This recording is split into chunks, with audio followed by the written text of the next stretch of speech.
প্রতিদিন কত ঘটে অবিরত ঘটনার ঘন ঘটা।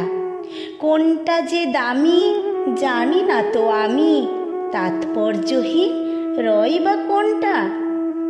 আসল কথায় আসি, লিখতে ভালোবাসি, যখন যেমন চাই এই মন। ভেবে আপন জন ওহে পাঠকগণ, ভালো লাগে যতটুকু করিবেন গ্রহণ।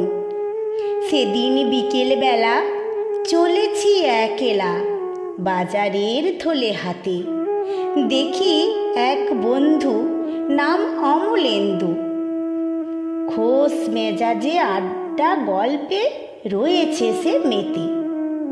বলি, অমলেন্দু তুমি মোর বন্ধু, চলো আজ সন্ধেবেলা সৎসঙ্গে যাই। বলে অমলেন্দু, কি বলিব বন্ধু, সৎসঙ্গে যাওয়ার মতো সময় যে হাতে নাই। আপন ভেবে তারে বলি বারে বারে, ভালো কাজের জন্য সময় করে নিতে হয়। ফন্দি যত খোঁজে কিছুতে না বোঝে, অজুহাত বাহানা করে অতিশয়। ছেড়ে দিয়ে তারে ফিরে আসি ঘরে, মনে মনে ভাবতে থাকি আমি শুধু বোকা, রয়ে গেলাম একা। আমি ছাড়া সবার কাছে সময় কত দামি। কিন্তু এ তো ঠিক, এদিকে ওদিকে আছে কত মানুষ অগণিত, সময় নষ্ট করে তুচ্ছ কাজের তরে। আমার বন্ধু অমলেন্দুর মতো।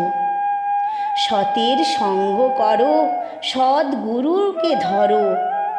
কিন্তু যদি বলি তাদের কাছে, চাকরি ব্যবসা আছে, পুত্র পরিবার আছে, সঙ্গ করার মতো সময় যে নেই তাদের কাছে। গুরুত্বহীন কাজে একটুও বাধে না যে, ঘন্টার পর ঘন্টা তারা করে অপচয়। শুধু মঙ্গল কর্মের বেলা হয় যত ঝামেলা।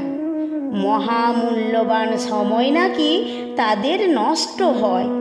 হয়তো তারাই ঠিক, আমি বেঠিক।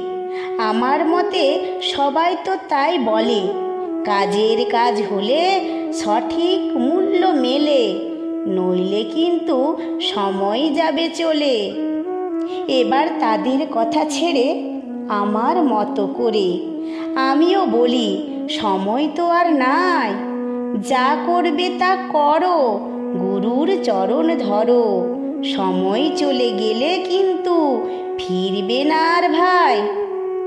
এখন গুরু ভাইদের তরে বলি ছোট্ট করে, মঙ্গল কর্ম যা করার তা এক্ষুনি করে নাও। জানো না কিভাবে সময় চলে যাবে, ভবিষ্যতে করার মতো সময় যদি না পাও।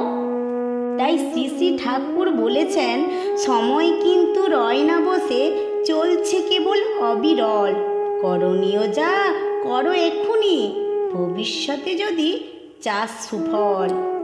তাই শ্রী শ্রী ঠাকুর বলেছেন, সময় কিন্তু রয় না বসে, চলছে কেবল অবিরল।